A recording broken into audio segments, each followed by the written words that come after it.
Hello, my name's Richard Cox, and I'm here with Tim Freak today for the latest Deep Awake Dialogue video we're doing. And today we're going to have a chat about relationships, and particularly relationships from the Deep Awake space. So, Tim, good morning. Good morning. You've just announced you're doing one of your Deep Awakening events specifically around or looking at relationships later in the year. It came really, Richard, from, as you know, the central practice that I use with people to help us wake up is the soul-to-soul connection exercises, like gazing or certain form of gazing, listening, touch with fingers, connecting through sensation, being to being. And they're incredibly powerful. And at a Deep Awakening, you get to connect with all of these different people in this profound way, and it alters our collective and individual consciousness. And quite naturally, people find themselves becoming more awake and then becoming deep awake. So for some time, it's occurred to me, I wonder what would happen, or how interesting it would be if you did those exercises over the course of a weekend with one other person.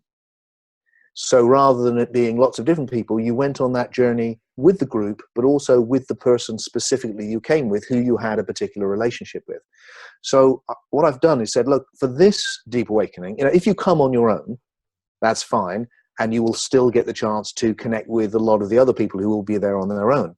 But if you want to, come with your partner, your lover, your sister, your friend, your parent, your child, the person that you think it would be great to have a exploration in this really benign way to deepen that particular relationship. Now, you'll still get to connect with everyone. We'll do a deep immersion, a deep awake immersion, where you get to connect on the Saturday night with everyone. But through the journey, you'll make that journey with that specific person. And we will also explore the philosophy, how deep awake philosophy affects relationship. And I think that could be a really powerful and interesting experience. Yeah, well, let's dig into that then, because when we were speaking the other day about maybe doing this dialogue, I sort of scratched my head to start with. Well, I don't know, can we do one just on relationship? We usually do things like Zen or gurus, the kind of topics that have a history to them, and you can say factual things. And is relationship a bit vague? And then as we were thinking about it, it occurred to me, there are some really interesting points here. Like, a lot of relationships, particularly family relationships, have changed dramatically over the past 50 years, particularly with things like the divorce rate going up. I'm not saying that's a good thing or a bad thing, but it's a huge change. The world is full of relationship advice books now and seminars you can do on working relationships, friendship relationships, marital relationships. How does Deep Awake, do you think, specifically speak to, let's say you have people who are struggling in a relationship, whether it's a husband-wife or a parent-child relationship, a working relationship? What's specific about the Deep Awake thing that you could step into with that? Yeah, really great question. I mean, as you can probably imagine, over the years, I've had an awful lot of people come to my retreats who have said, oh, I'm stuck in this relationship which isn't working, or I'm moving but my partner isn't, or we've moved apart, or what do I do? And my own feeling with it is that I mean, it's not just what being in the deep awake state does. I think that can really help you deal with the difficulties of relationship, but I don't think it automatically gives you the solution. It's not prescriptive. It doesn't go, well, you should stay in your marriage, or no, you should just follow your heart. I think it's more subtle than that. I think what it does is it gives you access to your deepest intuition, where you wrestle with these paradoxes. Because the truth is that there is no simple answer to these things. And eventually you follow something which arises in you and go, I've got to do that. The question is that thing that rises up going to just take you over and make you do something impulsive, which you can then look back on and go, oh, I was not conscious enough, which happens a lot? Or is that thing which is going to rise up in you going to be from your deepest place, where you can go, no, I was more conscious and was able to make what was definitely the right thing to do for me, and me in relation to everyone, not just me as if I was an isolated entity, which I'm not. I exist with everyone. And so there's a love, there's a care. It's what I call love wisdom. In the new book Soul Story, I have this talk about love wisdom, which is the deep awake state gives you the love, and then you need to find the unique wisdom to express it in the particular situation, rather than it being a prescriptive idea that this is right, this is wrong. I've seen it go in all different directions after people having spiritual experiences in general, and also after your events where people have gone away and later reported they got into a relationship. Yeah. Okay. And there was a shift that allowed them to do that. I've also seen people get out of relationships, marital or long-term partner relationships, working relationships. Something about maybe having this kind of experience and coming to value oneself in a way that an unpleasant situation is no longer acceptable. Yes. I tell you one thing I think for sure is that if you pay attention to becoming more conscious, the thing that will change is you will not stay stuck. Now that can go in either direction, but you won't stay in, oh, I'm stuck in this. That will move, because that is purely about being conscious enough to allow the creativity of life to come in, to go change it, do this. So that the great tragedy, I think, is not that you either continue with something that isn't, or change it. That's options. The tragedy, if you like, is, for me, is that when we are half alive, we close down on our lives. We put up with this. Whereas life is too important to put up with it. We need to be able to. Decisions like are always very easily put off to tomorrow. And people go through years putting them off to tomorrow. And I think also the other thing, which is that it decreases fear. Now, you've often heard me say, I'm sure, I do respect fear, and fear is natural, and fear has a place. But the more awake I am, the more I feel that there's an underlying security which allows me not to be overcome by fear. And therefore I have the courage to be able to go, okay, I'm still going to act. So a lot of the things, as you just said, is we stay where we are because we're frightened. So that movement that can happen. I also want to say, that I've also seen an awful lot of, like, for instance, when I was in America last time, a woman coming because her relationship with her son was absolutely in pieces because he was a heroin addict, and it was a complete mess, and he was a mess. And she was needing to do that for his own good as well as her own. And I at that retreat, she came back and went, wow. I saw him immediately afterwards. And because of the state she was in, I think he just opened up to her for the first time in decades, but years. And something magic happened. So that the deep awake state can also do that. It allows people pick up on it. So if you're more awake, you're more loving, you're more present, you're more authentic, then people feel it, and then that gives them a chance to respond in a different way. Partly because you do. One of the things we do in relationships, don't you think, is that we presume people are going to be who we think they are. Yeah. And then it's like putting them in a box. With like long-term friends I've had for maybe 20 years or so. Every now and again, we periodically take like 6 months apart, right? Because we start being roles to each other, and start to frustrate each other because we're treating each other as we were 5-10 years ago. And it's not that we consciously decide, I'm not going to speak to you, but there's a kind of separation and then a rejoining and a kind of acknowledgement that we've both changed in some way. And I think in a marital relationship where you're living with someone and you have all this stuff going on, you can't do that. So you need to find some other way to acknowledge change in the person. Then. Yeah. Let me ask you, you're a husband and a father. How, and that's maybe, I think there was a time in your life where you didn't necessarily expect that you would be a husband and a father. It was going to be advice banter all the way.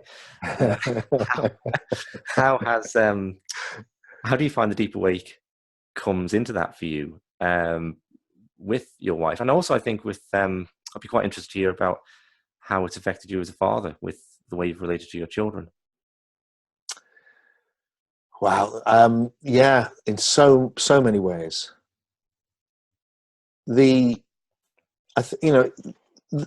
a key thing is the thing that you just mentioned, that it, I feel there's a freedom which comes from it, where I really don't want to trap my family and my loved ones into being my idea of who they are. Mm-hmm.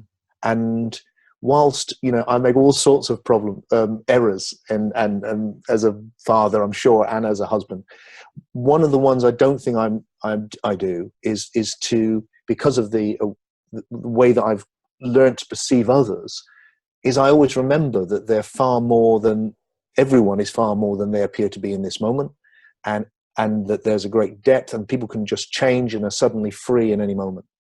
And I think, and it helps that Debbie, my wife, is incredibly good at that, so that there's a moment where you can just see through and allow this something beyond the limiting idea. Mm-hmm. And that's why I think, when you fall in love in a relationship to begin with, I think it's because somebody sees you in this deep way, and it feels fantastic. And then the problem arises the longer you hang out with them, the more you start becoming an idea to each other. And then suddenly it's like, well, you would do that, wouldn't you? So you've gone from, oh my God, you're magic, to you would do that, wouldn't you?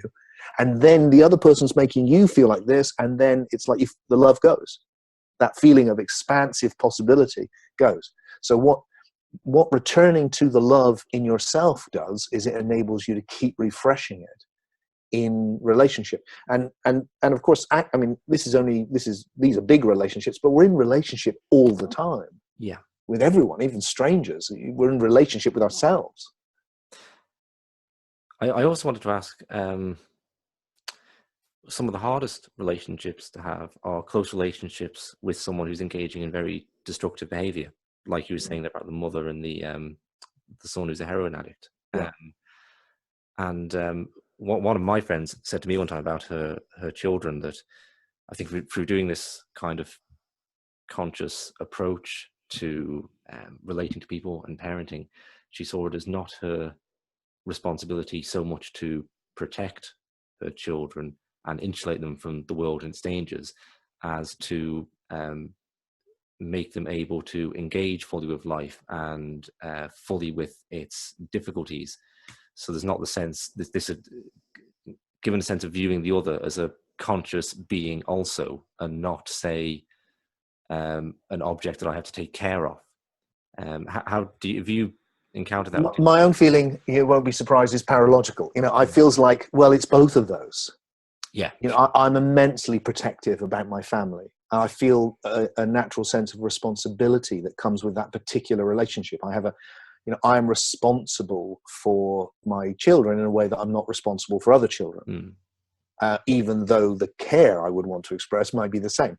So, and I feel that, but at the same time, part of that responsibility is they need to engage with their life. I'm aware that their soul is on a unique journey, and my job is not to presume I know what that is, but to facilitate it. And that just like my journey, that journey may involve difficult things, suffering, all the rest of it. Well, it will. It just will. Everybody's does. So my feeling is it's a bit of both. It's like I want to protect them, but only so they can make the journey. And there's a kind of, when you talk about dealing with difficulties, I mean, the one for me would be my dad, who was an alcoholic. And I learned from that, love is a big thing, and love isn't easy. So love sometimes is easy, but it's not like, it doesn't do the easy, love is sometimes going no, and love is sometimes having someone hate you. And so I think there's this kind of, what I'm experiencing more and more, actually, Richard, all the time, is this state in which I see, when I'm conscious of the depth of my being, there is a fundamental acceptance, like a total unconditional acceptance of the way it is, a loving acceptance, just as it is. So the other person, the other people, whoever, Donald Trump, whoever's whatever it is, the awful things that are happening, the cruelty in the Middle East, whatever it is, just like this complete acceptance is naturally there. And that's one side of love. And then the other side of love is it expresses itself as engaged action. So there's loving acceptance and then loving engagement. And then the loving engagement goes, oh, no, not that, or do this, or I would like to do this, or stop that, or I'm not going to go and buy you alcohol, I'm going to let you suffer, or I'm going to hold you up and look after you, or whatever is appropriate. And that's the love wisdom. That's where it's like, oh, well, how will you respond individually to this thing? And that deep acceptance is still felt, though. There's a huge difference for me when I act with this deep acceptance and then go, that's unacceptable. Yeah. Than when I just go, that's unacceptable, and change this and do that, and this is. Yes. It's like you're totally acceptable, but some things are unacceptable within that. Yeah, it's a hard paradox to put into words, but yes. the two do sit side by side, and it seems inherent in the nature of love and loving relationships to get how they sit side by side. So with your kids, again, you said how the kids is there's the difference between I'm protecting you, I'm stopping you, I'm doing this, and from this kind of just this separateness because I'm your dad. And this place where it's like, I completely accept that your life will be as it turns out to be, and I'm right with that. And I happen to be your dad, and I'm doing this. Yeah, sure. And it's felt differently by the other person. Yes, yes. Final thing that occurred to me to ask. I think a lot of people find relationships and just pure relating difficult and feel very stuck inside themselves. And feel they don't have the social skills and graces. They don't know any good jokes. They don't have a good vocabulary. They don't have a wide-ranging education. They're not interesting. And I encounter a lot of people who feel kind of stuck with this and very awkward in social situations. It's the concept of Deep Awake is interesting to me in this regard because it seems to be something that cuts beneath all that and says, well, beyond your looks and how entertaining you are as a person, there's this essential nature to you, which is beautiful and wonderful to engage with no matter what is going on. And if you can connect with that in others and appreciate it in yourself, you've got a foundation there where you feel kind of okay to go into connection of all sorts with other people. What would you say to that for anyone with kind of social anxiety? I would say yes to that. I mean, that's one of the great things is seeing how people especially in the Deep Awake immersion that we do at the Deep Awakening, is so to see people see that beauty in themselves and each other, and it is there. So it is people. We do. Most of us feel inadequate in some way. Some people are crippled by it.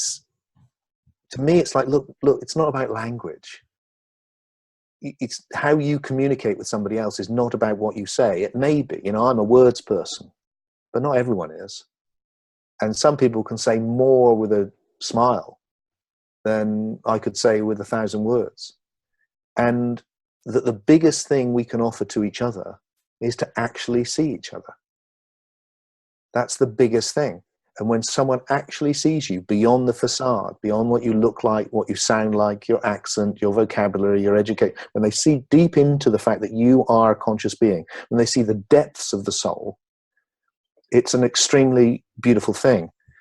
And therefore, if we can learn to do that, then people will respond. I mean, if you do that to somebody, by and large, people will love you for it because they get so little of it. It won't matter how good you are at speaking or what you look like. You will be, wow, I really like being with you because you saw me. So the biggest thing we offer each other is that. Yeah. And if, to me, one of my mantras is know yourself, show yourself. But that showing yourself doesn't mean you've got to be big and brash and all the rest of it, like some people are. Maybe, I'm an outward person some of the time, but you don't have to be that. It's just in having the integrity to be yourself, and then give yourself to the relationship. Give yourself to the person who's connecting with you, and then what comes back to you will mirror, by and large, that generosity. Great. I'm going to throw one more in because I think it would be remiss on a Deep Awake spiritual type video to not ask about our primary relationship, the relationship we have with ourselves. And I suppose I'm more a believer than not that the relationships we encounter in the world reflect that primary relationship. How we treat ourselves is a great mirror for, or how other people treat us is kind of a mirror of how we treat ourselves, more than less. Okay, so how does Deep Awake speak to that in that sense then of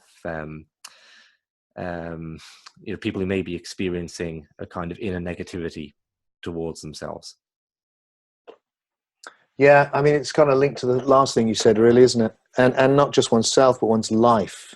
I remember my dear friend Peter Gandy, who I wrote all those books with, he used to say that he always felt like all his relationships were in some way a mirror of his relationship with life itself. And that's very close to one's relationship with oneself. The key with the negativity, it seems to me, is paralogical. Look, there are loads of things about Tim, which I could tell you, which I find really hard. And they've moved and changed, and some of them haven't changed. And I'm 57 years old, and I know them well. And to me, it's like, well, Deep Awake hasn't got rid of them. And he still frustrates me. What's happened is that I find a space within me where it's also okay. And Tim is okay, more than okay. There's a deep goodness that I found in Tim. And that as long as I can see that as well, I can live with the other bits. And I think one of the big mistakes we make is we think in one-dimensionally. So I'm either this or that. So when you're focusing on the bits of ourselves that we don't like, we have a bad relationship with ourselves. But for me, it's paralogical. Not just with myself, actually with others as well. I live with my gorgeous wife, Deb, who I love to bits. But there's things about Deb which sometimes, not so easy. Of course there is. She would be the first to say that. But I don't see her as that. I see her as also that. I also know that she's this angel. So that I can see both of those. And if I can see that with me, I can see it with her and with everyone else. And then I can choose where I focus. Maybe just to finish off, I'll just tell you this story with my dad, who's dead now, who was a lovely man in many ways, and also a very difficult man because he was an alcoholic and for other reasons as well. And I was always struggling with my relationship with him. And there was one time when I'd gone into meditative retreat. I'd been meditating for probably about 6 months. And he visited me in this little cottage. And we were together. And I was feeling like, oh, God, you're so closed off. Why can't you see me? Why can't I connect with you? And it's so difficult. And, he's so... And then we were just sitting there. And for a moment, I suddenly saw it. I suddenly saw that the essence of my dad was way, way back in the distance. And at the front was like bars. He was like stuck behind this facade and he couldn't get through. And right at the back, there was this thing I was trying to reach going, help me, help me. And every time I reacted to the bit that was stuck, it got quieter and quieter and fell further and further back. And I just thought, oh, I think it's him, but it's me. I'm doing this. I'm creating this problem. And as soon as I saw it, I just thought, I should just get up and embrace him. And it just felt like, I can't do that. And then I did. And it was incredible. We just kind of went through. We went through. It was a big, big moment for us. So I think it's that ability to see through to the deeper thing and to reach that, so that when the facade's going, not to engage with that, but to go, I still see you, and to relate to that. Thank you, Tim. It's a beautiful story and a great way to end. So we'll put the details of the event in the box beneath the video. Sounds fantastic. And Tim, thanks very much. Thank you. And I'm hoping, by the way, Richard, to do one of these in Holland as well. So we'll put out all that information with it, maybe. Thank you for facilitating this beautifully, as ever. No, great. Yeah, a lot of food for thought. Thanks, Tim. See you soon.